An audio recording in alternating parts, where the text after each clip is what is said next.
വർക്കില്ല, വീട്ടിൽ നിന്ന് പോസ്റ്റ് ചെയ്യപ്പോൾ എങ്ങോട്ടെങ്കിലും പോകാമെന്ന് പറഞ്ഞ് ഇറങ്ങിയത്. നേരെ ഇങ്ങോട്ടാണ് പോയത്. മക്കിക്കൊല്ലി നിന്ന് ജങ്കാറിന് അക്കരെ പോകേണ്ടത്. മക്കിക്കൊല്ലി വന്നതും ജങ്കാറ് പോയി. ഇനിയുള്ള 11 മണിക്കാണ്. ഞങ്ങൾ 10:30 എത്തിയോടെ.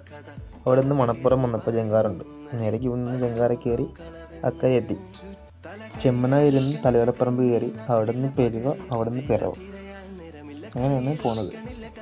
നേരത്തെ പോയിട്ടുണ്ടെങ്കിലും വഴിയൊക്കെ മറന്നു. മാപ്പ് നോക്കി തന്നെയാണ് പോണത് അങ്ങോട്ട്. ഞാനാണെങ്കിൽ കൂട്ടുകാരെ കൊണ്ട് വണ്ടി പഠിപ്പിച്ച് ബാക്കിൽ നിന്ന് വീഡിയോ എടുക്കുക, മാപ്പ് നോക്കുക. അത് തന്നെ എൻ്റെ പണി. പെരുവ എത്തന്നെ മുന്നേ ഒരു ആക്സിഡൻറ്റ് ഉണ്ടായിരുന്നു.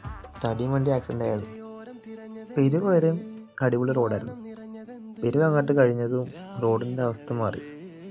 പിന്നെ പിറവ എത്തിയതും റോഡ് പിന്നെയും അടിപൊളിയായി. അവിടെ നിന്ന് പോണ വഴിക്ക് കുറേ പനമരക്കൂട്ടം കണ്ടായിരുന്നു. പിന്നെ പോണ ഒരു അക്വാഡക്റ്റ് ഉണ്ട്. അരിക്കൽ നിന്ന് വരുന്ന വെള്ളം ആയിരിക്കാം, അറിയാൻ പാടില്ല. ബാക്കിയുള്ള വീഡിയോ അടുത്ത പാർട്ടി കാണാം.